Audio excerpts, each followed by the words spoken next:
নমস্কার সকলকে। আজ আমি আরও একটি নতুন ভিডিও নিয়ে চলে এসেছি।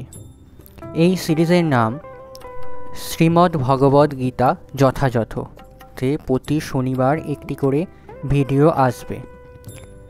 এই সিরিজে আমি আপনাদের বলবো শ্রীমদ্ ভগবদ্ গীতার প্রত্যেকটি শ্লোক এবং তার বাংলা অর্থ ও তর্জমা। শ্রীমদ্ ভগবদ্ গীতার দ্বিতীয় অধ্যায় সাংখ্যযোগের শ্লোক নাম্বার 29 ও 30।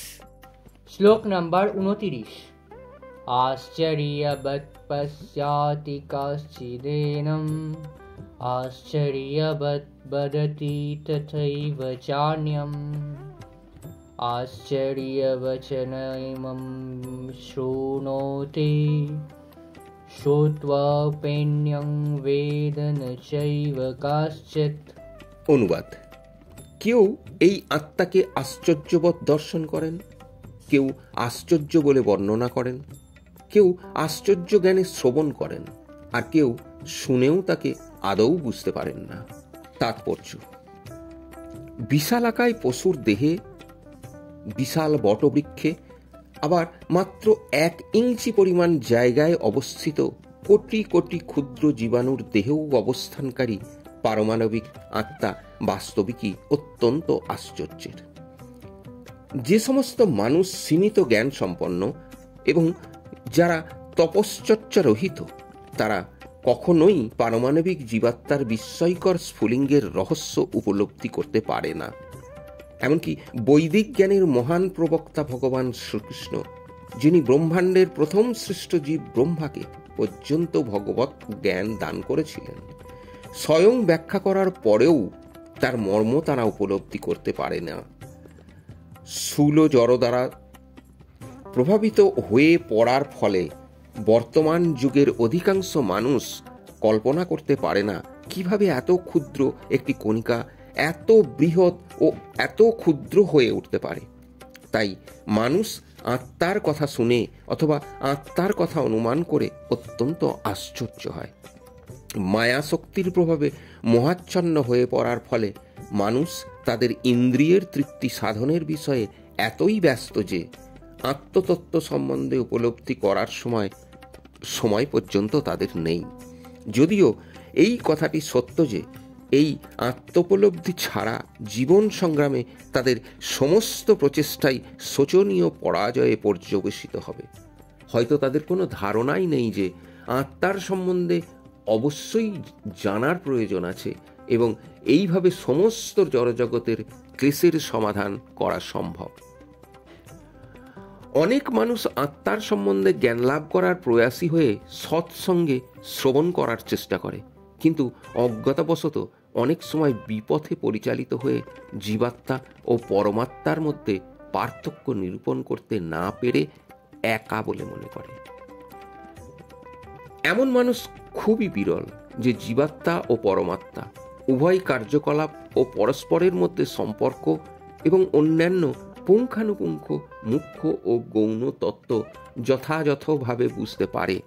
আর তার থেকেও কঠিন হচ্ছে সেই মানুষকে খুঁজে পাওয়া যে আত্মার এই জ্ঞান লাভ করে কৃতার্থ হয়েছে এবং যে বিভিন্ন স্তরে আত্মার অবস্থান বর্ণনা দিতে সক্ষম। যদি কেউ কোনোভাবে আত্মার এই জ্ঞানকে উপলব্ধি করতে পারে, তাহলেই তার জন্ম সার্থক হয়। আত্মতত্ত্ব জ্ঞান লাভ করার সবচেয়ে সহজ উপায় হচ্ছে অন্যান্য মতবাদের দ্বারা বিপথগামী না হয়ে মহত্তম প্রবক্তা ভগবান শ্রীকৃষ্ণের মুখ নিঃসৃত ভগবৎ গীতার বাণী যথাযথ মর্ম উপলব্ধি করা। এই জীবনে বা পূর্ববর্তী জীবনে অর্জিত বহু পুণ্যের ফলে এবং বহু তপস্যার বলেই কেবল ভগবান শ্রীকৃষ্ণকে পরমেশ্বর ভগবান রূপে গ্রহণ করা সম্ভব হয়। তবে শ্রীকৃষ্ণকে সেভাবে জানা সম্ভব হয় কেবল শুদ্ধ ভক্তের অহৈতুকী কৃপার প্রভাবেই এবং অন্য কোনো উপায়ে নয়। শ্লোক নাম্বার 30।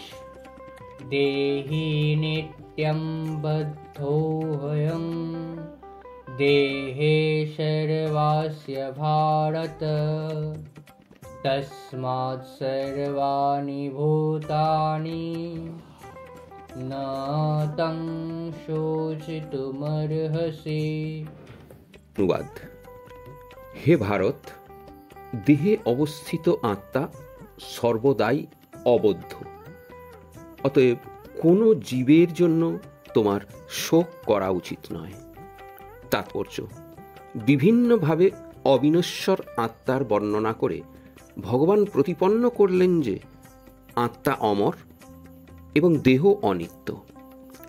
অতএব পিতামহ ভীষ্ম ও আচার্য দ্রোণ যুদ্ধে নিহত হবেন, এই ভয়ে ক্ষত্রিয় রূপে অর্জুনের স্বীয় কর্তব্য পরিহার করা উচিত নয়। ভগবান শ্রীকৃষ্ণের নির্ভরযোগ্য প্রামাণিক শিক্ষার উপর আস্থা রেখে প্রত্যেকের বিশ্বাস করতে হবে যে জড়দেহ থেকে ভিন্ন আত্মার একটা অস্তিত্ব রয়েছে। যদিও আত্মা অবিনশ্বর, কিন্তু তাই বলে হিংসাকে কখনো প্রশ্রয় দেওয়া যায় না। কিন্তু যুদ্ধের সময় প্রয়োজনে হিংসাকে নিরুৎসাহিতও করা হয় না।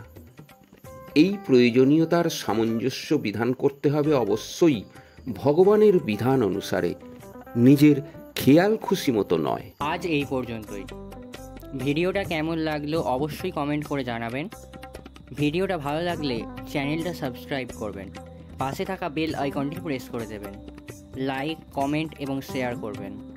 সম্পূর্ণ ভিডিওটি দেখার জন্য অসংখ্য ধন্যবাদ।